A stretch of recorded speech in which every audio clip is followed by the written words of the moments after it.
the empty seat she'd saved for her friend. Fiona relinquished her grip on Kindon with an apologetic look, and happily took her place beside Alyssa. The two leaned toward each other and began to speak in low voices. The hot sands filled rapidly with white-robed candidates, flown in by Fort Weir's bronze dragons. The rest of Fort's dragons, perched high above, hummed in welcome, the sound growing louder as the eggs began to rock and crack. Suddenly there was a hush as the first egg cracked open. A brown dragonette flopped out, awkward and creeling. A group of candidates darted anxiously toward her, some moving forward and some moving away. And then, one candidate reached out to the baby dragon and impressed. The dragons hummed approvingly.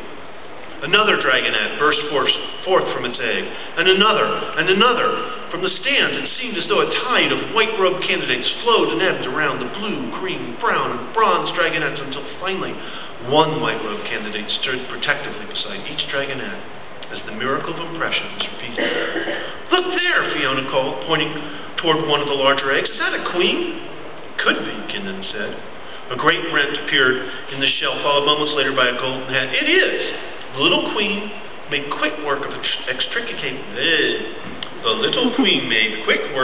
extricating herself from her egg, while all around the bronzes crooned excitedly. Freed at last, the little gold queen walked around, looking from one candidate to another. "What would happen if there wasn't a suitable candidate?" Fiona muttered to Kindon, who shrugged in response. The girls were trying. One bold girl just barely dodged the dragonette's awkward movements, pulled aside at the last moment by a shorter, younger, dark-haired girl.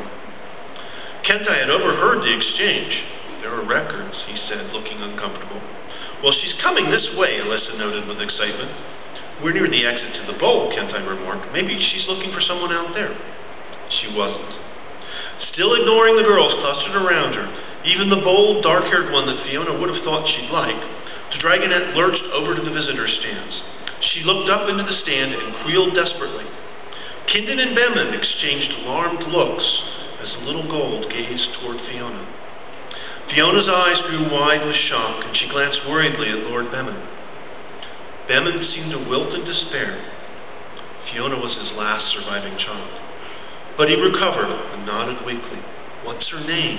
he asked his daughter, gesturing to the gold below and forcing his lips into a smile. The dragonette creeled again piteously, and Fiona turned back to her, her face glowing in pure joy as she declared, "She says her name is Talent."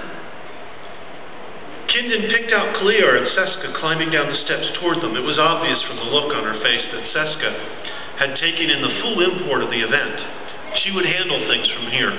Kindon, who after all was beholden to Bemin, not Fort Weir, turned away for a last look at the now empty hatching grounds.